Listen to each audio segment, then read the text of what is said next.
Assalamualaikum warahmatullahi wabarakatuh. Masih dalam materi tentang keluarga itu ya, khususnya dalam pernikahan. Sekarang kita akan membahas tentang apa saja yang seringkali menjadi masalah dalam pernikahan. Kita tahu bahwa angka perceraian belakangan ini sudah sangat memprihatinkan. Nah, tentu terjadi perceraian karena sebelumnya terjadi persoalan. Jika kita tidak mampu mengelola persoalan tersebut dengan baik, ya pasti akan berujung kepada perceraian. Apa saja kira-kira masalah yang sering dihadapi dalam pernikahan?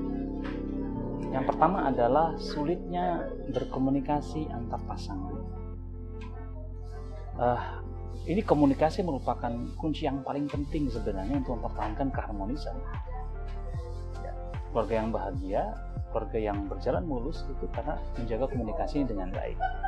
Jika kemudian kurang komunikasi, maka paling tidak seperti ibaratnya kendaraan itu kekurangan tenaga untuk terus maju. Pada akhirnya kehabisan energi pasangan ini untuk melanjutkan pernikahan dan berujung kepada perceraian. Maka untuk mengatasi masalah ini, keran komunikasi satu dengan yang lain harus sering dibuka, sering teratur, dan biasalah untuk menjadi pendengar, tidak hanya selalu menjadi yang menyampaikan, mengutarakan sesuatu. Kadang-kadang lebih baik mendengar, itu lebih baik.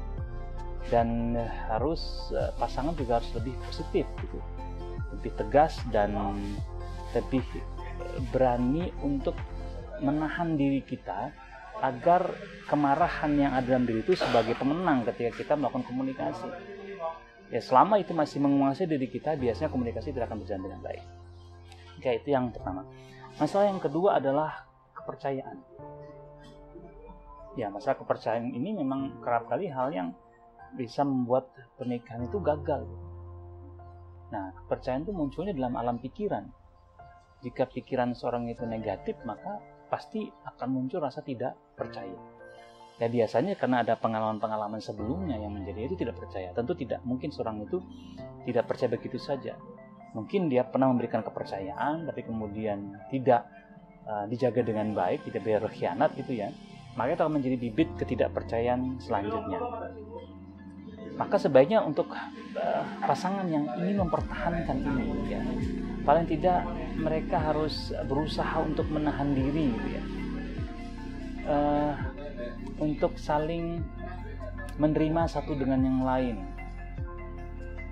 dan melogikakan hal-hal yang masih bisa kita logikakan. Misalnya, oke lah, pasangan kita bisa melakukan kesalahan, mungkin fatal gitu ya, tapi kita juga bisa jadi melakukan hal yang sama. Nah, kalau orang lain bisa menerima kesalahan kita, maka usahakan kita juga bisa menerima kesalahan orang lain. Ya, dan seringkali juga terkait dengan yang pertama, sering berkomunikasi. Ya, sering-seringlah kita ini terbuka dengan hal-hal kecil dalam kehidupan kita agar negative thinking itu tidak muncul. Bisa jadi orang itu tidak paham kita karena kita juga tidak begitu terbuka. Ya, jujurlah gitu. Kemudian jangan sampai ketika kita ingin kembali percaya, masa lalu itu selalu menghantui. Ya, berikan maaf kepada masa lalu jika kita ingin membuka lembaran masa depan. Kemudian yang ketiga adalah ketidakcocokan. Wah, ini ketidakcocokan itu bisa membunuh cinta. Ya, ketidaksepakatan dalam hal-hal kecil, argumentasi yang kadang kurang mendasar, dan hal-hal lain itu bisa menjadikan kita kecewa dengan pasangan, kemudian merasa tidak cocoknya, kemudian lebih baik memilih berpisah. Nah, Anda atau kita semua bisa menghilangkan ketidakcocokan itu dengan cara lebih banyak menghabiskan waktu luang bersama pasangan. Cobalah lebih intim gitu, melakukan sesuatu yang masing-masing bisa menyukainya, mencari kesamaan satu dengan yang lain. Ya, mencoba mensepakati hal kecil dulu lah. Misalnya mulai dari makanan gitu ya. Kita mencoba untuk suka masakan yang sama dan kalau perlu itu yang kita nikmati bersama gitu. Ke tempat yang kita sama-sama suka, jangan egois. Saya suka ke sana, kamu sukanya ke sana gitu. Kemudian saling bertengkar karena menjaga ego masing-masing. Itu yang ketiga. Kemudian yang keempat yang sering menjadi masalah adalah keintiman yang tidak memadai. Jelas saja salah satu yang menjadi alasan mengapa pasangan itu menjadi hancur berantakan adalah penurunan tingkat keintiman yang dimiliki pasangan. Memang tentu ini terjadi seiring waktu ya, pernikahan itu. Tentu tingkat keintiman di tahun pertama berbeda dengan tahun kedua atau tahun ketiga dan seterusnya. Ya, menurut saya ini adalah faktor seni dalam menjaga cinta dalam keintiman. Cobalah membuka fantasi bersama, jangan fantasi masing-masing, agar ya bisa dipenuhi sesuai dengan kualitas pasangan kita. Ya misalnya dalam persoalan hubungan suami istri, seks misalnya, janganlah suami berfantasinya itu dengan pasangan yang secara body, secara penampilan itu berbeda dengan istri kita gitu. Ya, itu bisa membuat tidak bergairah lagi. Demikian juga si istri. Cobalah untuk berfantasi dengan hal yang sama dan kadang-kadang melakukan refreshing gitu ya, dengan gaya-gaya baru yang disukai. Sekali lagi, jika sampai persoalan intim ini bermasalah gitu, wah itu menjadi bibit terbesar percekcokan gitu, ketidaknyamanan dan berujung kepada perceraian.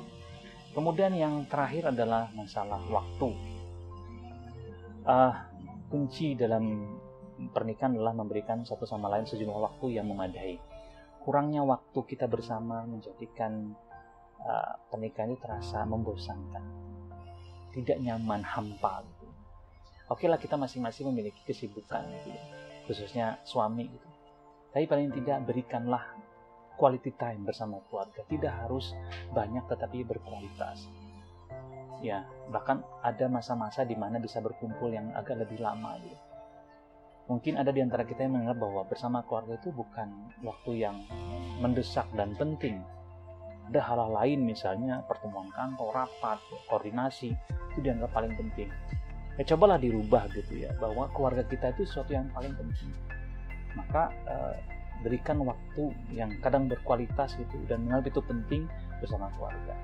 Tujuannya agar perasaan nyaman satu dengan yang lain, dengan keberadaan orang yang kita cinta di sisinya itu bisa tetap terjaga gitu. Dan itu insya Allah menjadi salah satu agar rumah tangga itu tetap bertahan. Ya baiklah, paling tidak ini 5 permasalahan yang sering muncul dalam rumah tangga dan cara menyelesaikannya. Tentu ini adalah ide atau saran saja. Pada akhirnya masing-masing pihak yang paling paham teknik dan strategi seperti apa yang harus dilakukan untuk menjaga kualitas pernikahan dan menjaga jangan sampai bahtera rumah tangga itu tenggelam di terjang. Terima kasih, semoga bermanfaat. Billahi taufiq wal hidayah. Assalamualaikum warahmatullahi wabarakatuh.